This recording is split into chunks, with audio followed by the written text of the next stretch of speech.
ओम श्री परमात्मा नमः। मैं प्रोफेसर हरिहृदय अवस्थी अपने परम पूज्य गुरु जी वेदमूर्ति तपोनिष्ठ पंडित भगवत शरण शुक्ल जी के साथ में आप सभी का Awasthi Ayurveda anatomy yoga and spirituality channel पर हार्दिक स्वागत करता हूँ।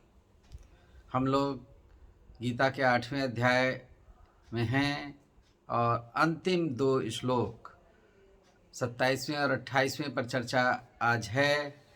उसमें जो बात कही गई है वो ये है कि जो उत्तरायण और दक्षिणायन ये 2 जो मार्ग हैं योगियों के प्राण को त्याग करने के समय के, तो उनको जानते हुए भी उसमें ना मोहित होते हुए, जिसका अर्थ है कि निष्काम कर्म भाव से वो योगी लोग अपना जीवन व्यतीत करते हैं। और जो वो पूर्ण कर्म करते हैं, वेद पढ़ते हैं, यज्ञ करते हैं, उन सब के फलों का उल्लंघन करते हुए परम पद की प्राप्ति करते हैं। तो ये एक सामान्य व्यक्ति के लिए बड़ा अजीब सा स्टेटमेंट लगता है कि आदमी इतने पुण्य कर्म कर रहा है और उसके वो लाभ नहीं लेना चाहता और निष्काम कर्म ही सेवा क्यों करना चाह रहा है। तो वेदों, उपनिषद और गीता के मर्म को जानने वाले हमारे गुरु जी आज इन दोनों श्लोकों का असली मर्म बताएंगे। और इन दोनों श्लोकों में लगभग गीता का पूरा रहस्य भी आ गया है, मेरी समझ ये कहती है। तो अब हम चलते हैं गुरु जी की ओर। नमोस्त्वनंताय सहस्रमूर्तये सहस्रपादाक्षि शिरोरुबाहवे सहस्रनामे पुरुषाय शाश्वते सहस्रकोटि युगधारिणे नमः।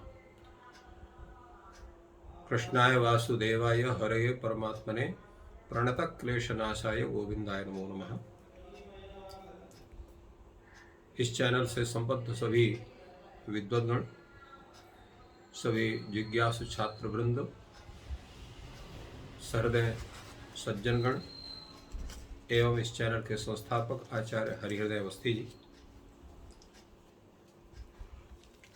मोक्ष की प्राप्ति के साथ साथ उसके जो साधन हैं और उसकी जो प्रक्रिया है वो किस तरह की होती है, क्या उसके स्वरूप हैं, इस पर बहुत बड़ी चर्चा हुई।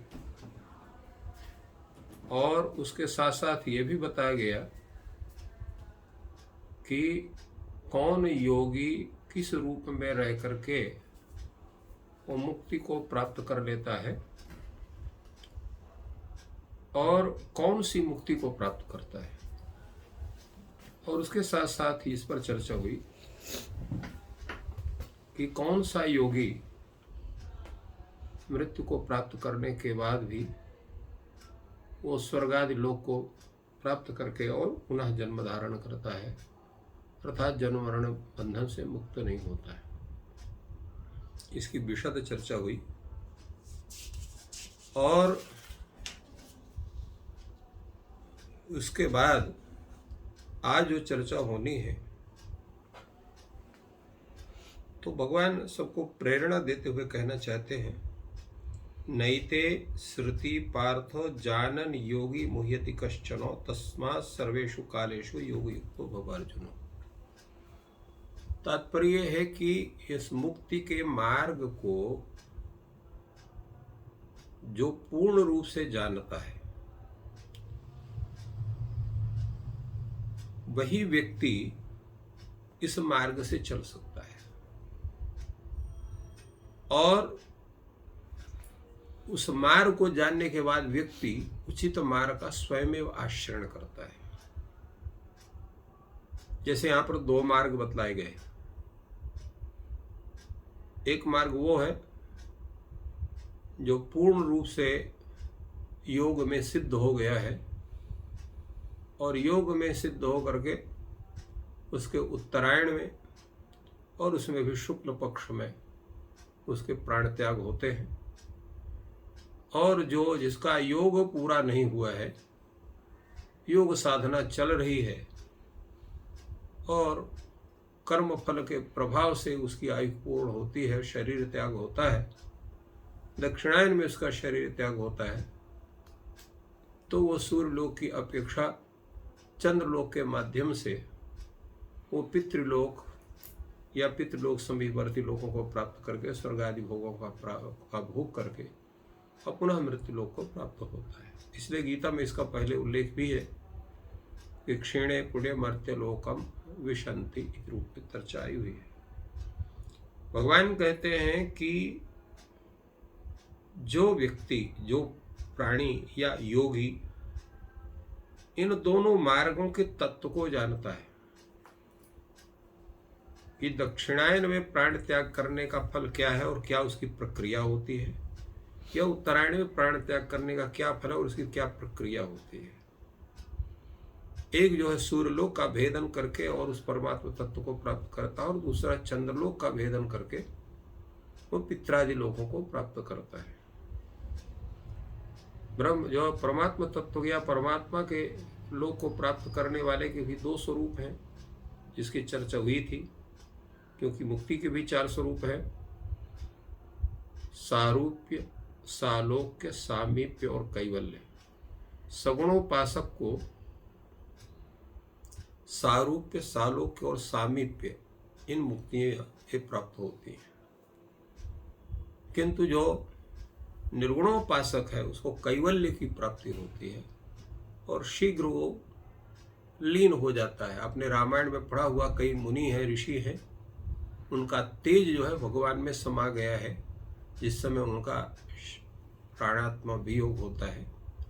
और कई ऐसे रावणादि जो राक्षस हैं, उनका भी तेज जाकर के उस प्रभु में लीन होगा। भगवान कहते हैं कि निश्चर भी मुझे शत्रु भाव से मेरा भजन करते हैं। और कहीं एक ढंग से देखा जाए तो प्रेम की अपेक्षा शत्रु भाव में स्मरण ज्यादा होता है। आप देखिए, अगर किसी से आपकी शत्रुता है तो दिन रात उसका नाम आपके मस्तिष्क में नाचता रहेगा, और स्नेह है तो कभी स्मरण आएगा, कभी नहीं भी आएगा, किंतु शत्रु का स्मरण हमेशा होता रहता। तो इसलिए भगवान कहते हैं कि ये जितने भी राक्षस प्रवृत्ति के लोग हैं, ये शत्रु भाव से मेरा भजन करते हैं, इसलिए भगवान उनको भी जो है परम पद प्रदान करते हैं। तो प्रभु की अपनी लीला है। किंतु जो निर्गुणोपासक है, चूंकि वो संपूर्ण विश्व को भगवानमय देखता है, कण कण में उसको ऐसा कोई स्थान नहीं जहां प्रभु के दर्शन का उसको अनुभव ना होता हो, इसलिए उसको कैवल्य की प्राप्ति होती है। ऐसा जो योगी है उसके लिए।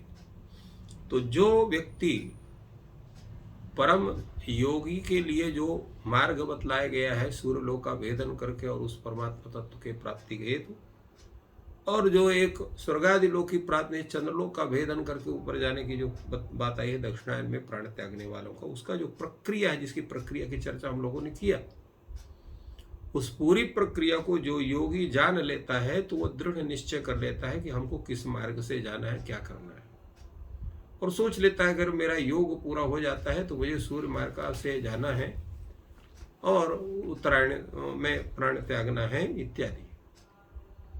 शास्त्र यहाँ तक कहते हैं कि योगी को ये ज्ञान हो जाता है कि हमारा शरीर किस दिन किस समय पर छूटेगा, और उसी के आधार पर अपनी पूरी प्रक्रिया को वो कर लेता है।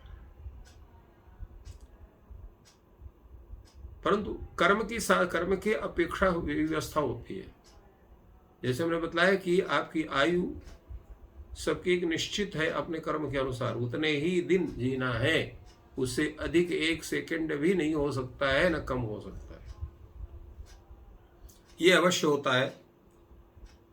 पुण्य आदि कर्म करने से कुछ आयु बढ़ जाती है, या पाप आदि कर्म करने से आयु घट भी जाती है। ऐसा देखा गया है व्यवहार में भी। कहते हैं बड़े बूढ़े कहते हैं ऐसा कर्म मत करो, नहीं अल्पायु हो जाओगे, ऐसा कहते हैं, और आशीर्वाद से आयु की वृद्धि भी होती है। जो अत्यंत ज्ञानी हैं, सत्कर्मनिष्ठ हैं, कभी भी असत्य भाषण नहीं करते हैं, ऐसे लोगों की वाणी सिद्ध होती है, उनके मुख से निकला आशीर्वाद भी वो फलीभूत होता है, ऐसा देखा गया है। तो इसलिए भगवान कहते हैं कि एते श्रुति जानन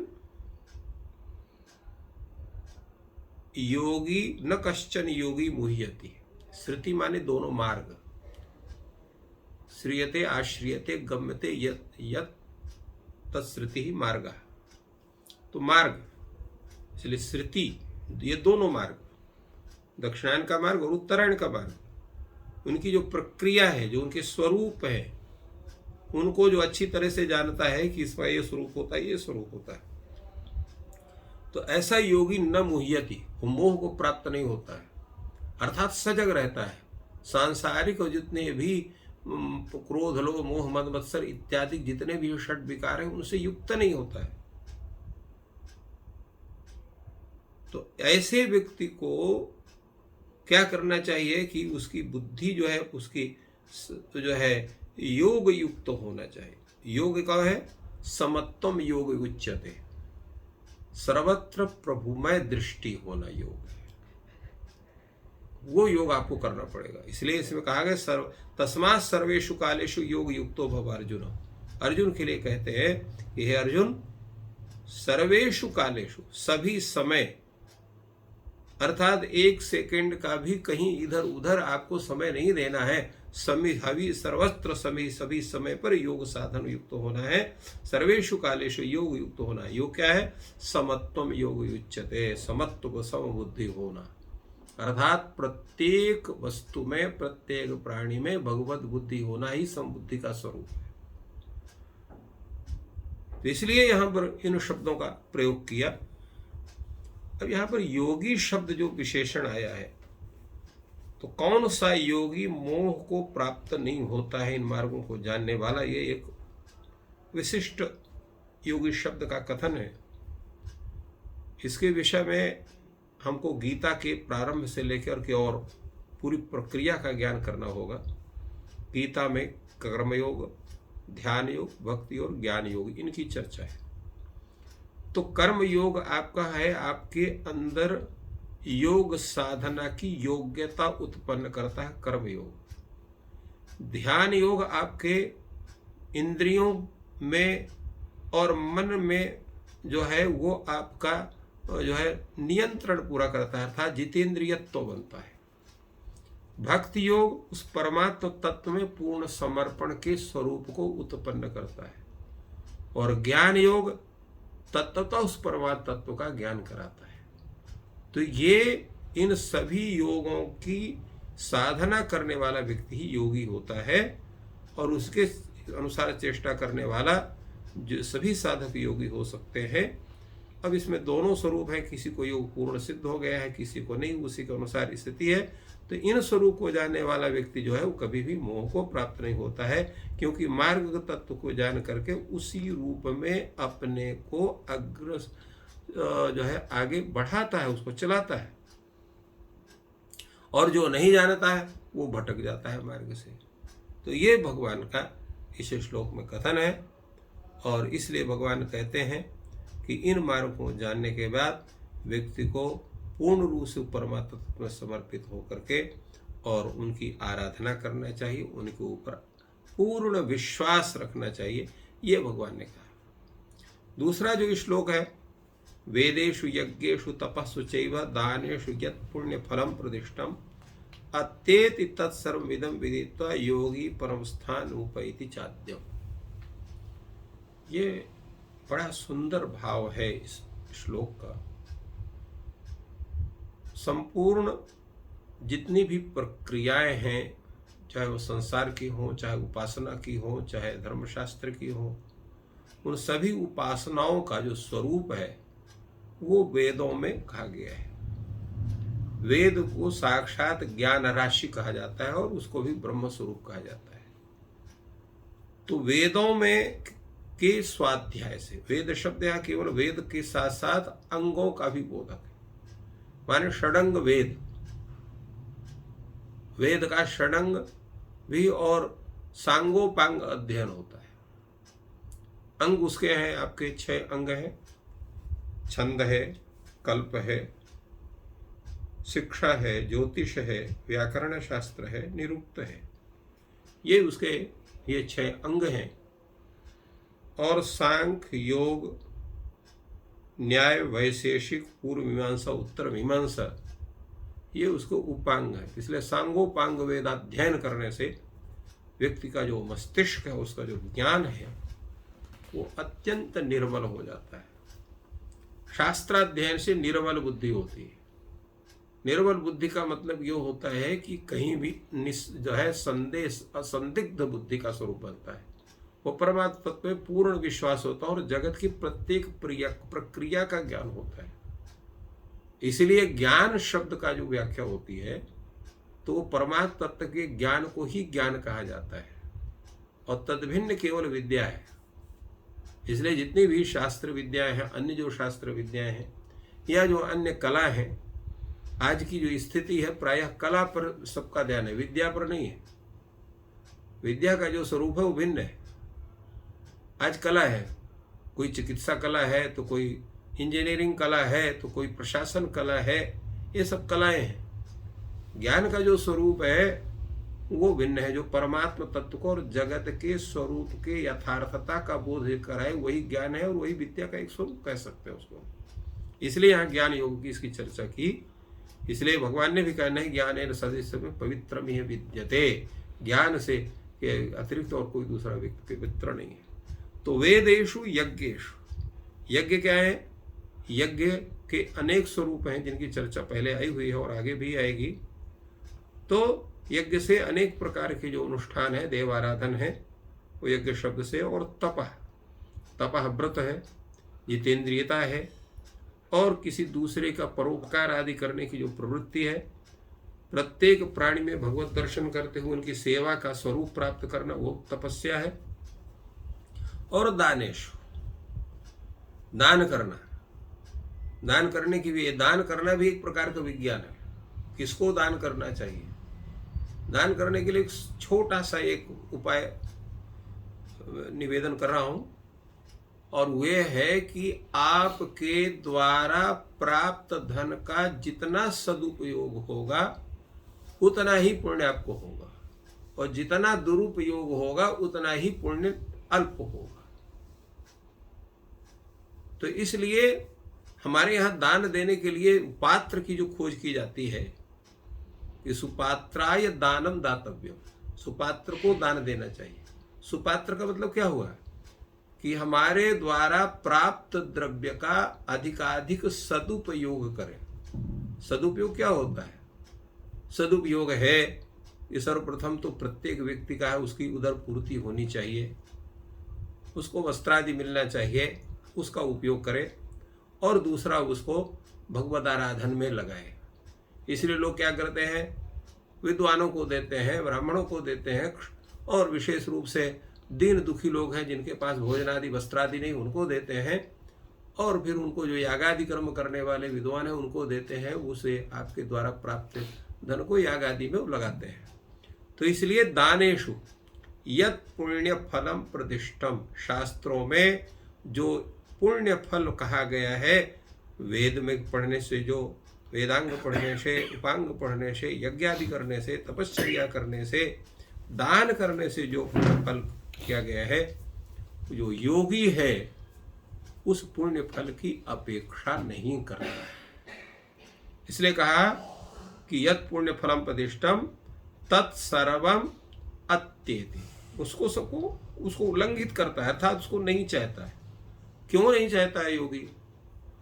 उसका कारण यह है कि प्रत्येक पुण्य का फल वो बंधन कारक है। आपको स्वर्ग आदि उत्तम लोक की प्राप्ति कराएगा, पुण्य क्षीण होने के पश्चात पुनः आपको इस जगत में जन्म लेना पड़ेगा, पुनः आपकी मरण लेना पड़ेगा। इसलिए कहा पुनरपि जननम पुनरपि मरणम पुनरपि जननी जठरे शयनम, अर्थात आपका जन्म मरण का जो बंधन है वो समाप्त नहीं होता है। तो इसलिए जो योगी है उसके पुण्य के फल को नहीं चाहता है, तो वो तो पुण्य का फल मिलेगा। कैसे आपको होगा? तो जैसे व्यक्ति अगर अत्यंत गाढ़ निद्रा में हो, अगर कोई इसको शीत वस्तु का स्पर्श कराइए या जो है किसी जो है ज्वल वस्तु का, अग्नि का स्पर्श कराइए तो उसको ज्ञान उतना नहीं होता है। वो ऐसी स्थिति गाढ़ निद्रा में जो है, अल्प निद्रा में तो हो जाएगा। इसी तरह से भगवत समर्पण बुद्धि, भगवत स्नेह की जो पराकाष्ठा जिसके अंदर उत्पन्न हो जाती है, वो पुण्य का फल इसलिए उसको प्राप्त नहीं करना चाहता है क्योंकि ये जितने भी वेद आदि अध्ययन का, यज्ञ आदि से, तपश्चर्या में, दान आदि का जो उसका स्वरूप है, वो परमात्म तत्व का ज्ञान करके तद्रूप में बिना फल की इच्छा से उन कर्मों को करता है। इसलिए तत्सर्वम अत्येतिका, अर्थात उस पुण्य फल से भी ऊपर हो जाता है। वो उसके लिए पुण्य फल जो है छोटे हो जाते हैं, क्योंकि उसको परमात्म तत्व की प्राप्ति करना है। स्वर्गादि लोक से ऊपर जाने पर वो परमात्म तत्व की प्राप्ति होगी, जिसकी चर्चा पूर्व हुई है। इसलिए इदम विदित्वा, ऐसा जान करके योगी जो है परम आद्यम स्थानम उपैति, जो परम आद्य स्थान, आद्य स्थान कौन है? वो जो है जो परमात्म तत्व का जो स्थान है, जिसको हम वैकुंठ लोक भी कह सकते हैं, या उनका एक स्वरूप जो है, एक स्वरूप जो है वो कह सकते हैं, उस स्थान को प्राप्त करना चाहता है योगी। ये थोड़े में संतुष्ट नहीं होता है।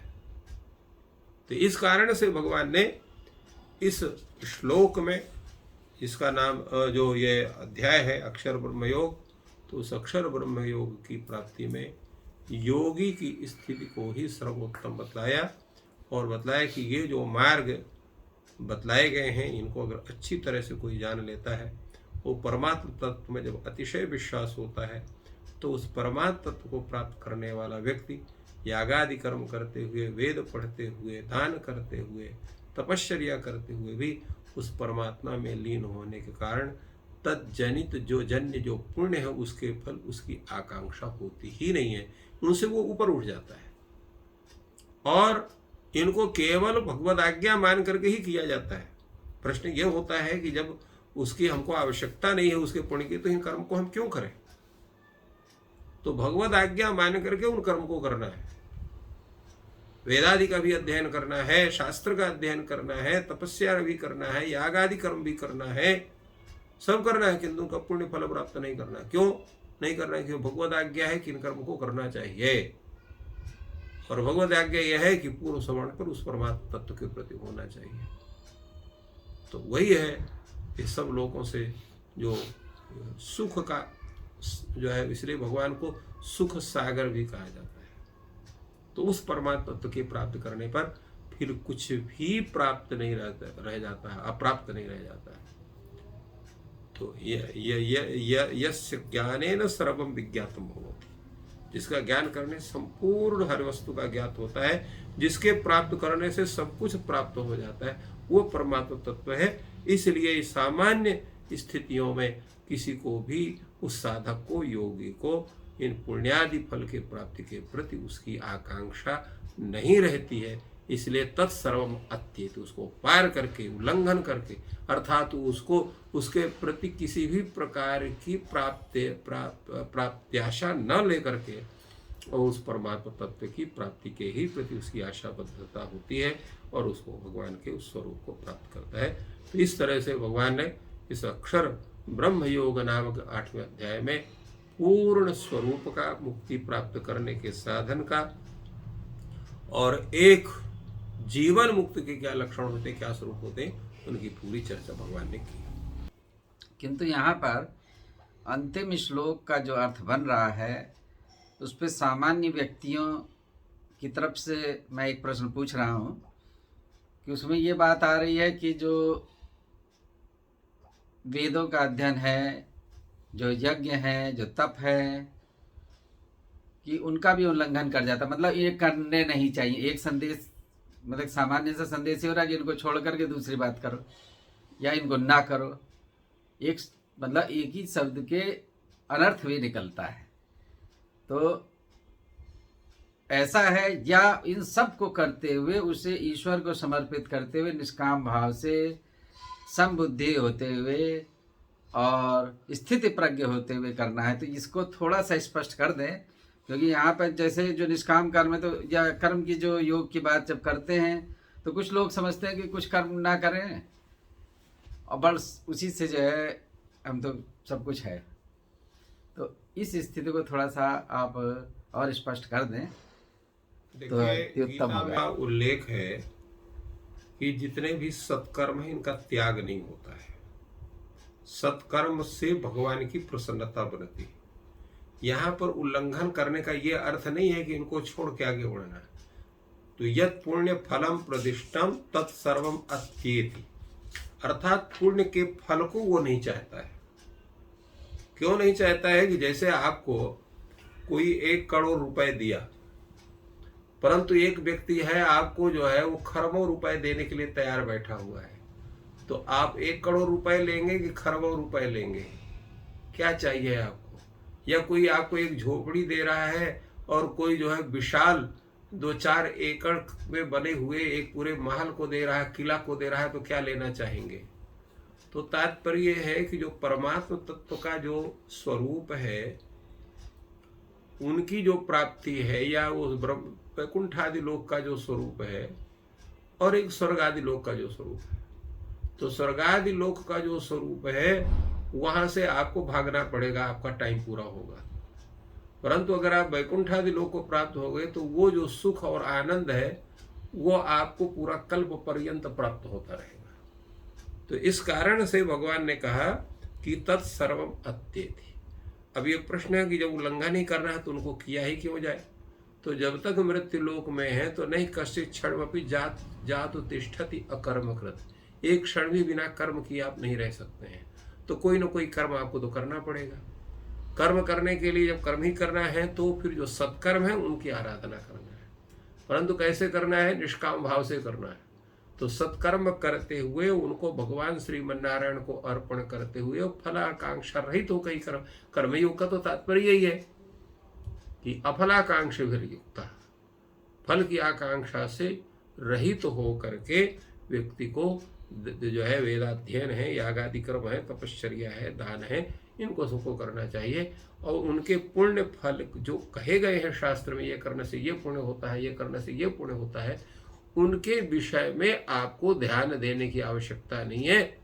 क्योंकि आप कर्म क्यों कर रहे हैं? भगवद इच्छा, भगवान की इच्छा है, शास्त्र की आज्ञा है, और शास्त्र की आज्ञा का परिपालन करना वो अपना कर्तव्य है, इसलिए करना है। उसका फल क्या होगा इससे अपने को मतलब नहीं है, उसको भगवान में अर्पण करना है। इसलिए तत्सर्वम अत्येति, अर्थात उसके प्रति, फल के प्रति आकांक्षा रहित हो करके कर्म करना चाहिए। इदम विदित्वा, ऐसा जो योगी जानता है वो परम आद्यम स्थानम उपैति, वो परम आद्य स्थान को अर्थात वैकुंठ आदि लोक को प्राप्त करता है। तो इसका ये तात्पर्य नहीं कि कर्म आपको नहीं करना है, बिना कर्म के यार रह नहीं सकते। इसलिए सत्कर्म करने से आपकी बुद्धि की जो शुद्धता है वो बनी रहेगी और अकर्म हो नहीं सकता है। और इसके बाद अगर दुष्कर्म करते हैं तो बुद्धि दूषित होगी, तो फिर जहां आप जिस स्थान से गए वहां से आपका पतन हो जाएगा। इसलिए सत्कर्म करने से बुद्धि का जो वैशद्य है, बुद्धि का जो नैर्मल्य है वो बना रहे, और आपका जो उस परमात्म तत्व के प्राप्ति की जो आपकी साधना चल रही है, जो आप उस मार्ग पर आरूढ़ करके आगे बढ़ रहे हैं, उससे आपको भ्रष्ट ना होना पड़े, इसलिए भी सत्कर्म करना आवश्यक है। जी, तो बहुत ही सुंदर विवेचन गुरुजी, और जो शंकाएं हैं उनका भी समाधान किया। और जो हमारे चैनल से नए जुड़े हैं तो कृपया चैनल को सब्सक्राइब करें। आपका दिन शुभ हो और भगवान कृष्ण आप सबकी मनोकामना पूर्ण करें, आप में श्रद्धा और भक्ति बढ़े और आपका विकास हो। इसी भावना के साथ एक चीज़ और मैं बता दूं कि ये जो अंतिम श्लोक हैं उन्हीं को ले करके और निष्काम कर्म भावना से ही, बिना कुछ धन या कोई और चीज़ लिए हुए, सेवा लिए हुए गुरुजी अपना प्रवचन कर रहे हैं, जिससे आप सबको लाभ मिले। तो वो विशेष रूप से इस ज्ञान को देने के लिए हम सब आपकी तरफ से मैं गुरुजी को धन्यवाद देता हूँ, और आप सबको भी जिन्होंने कि ये एपिसोड को देख रहे हैं, सुन रहे हैं, जिससे जो हम लोग का उद्देश्य है वो पूरा हो रहा है।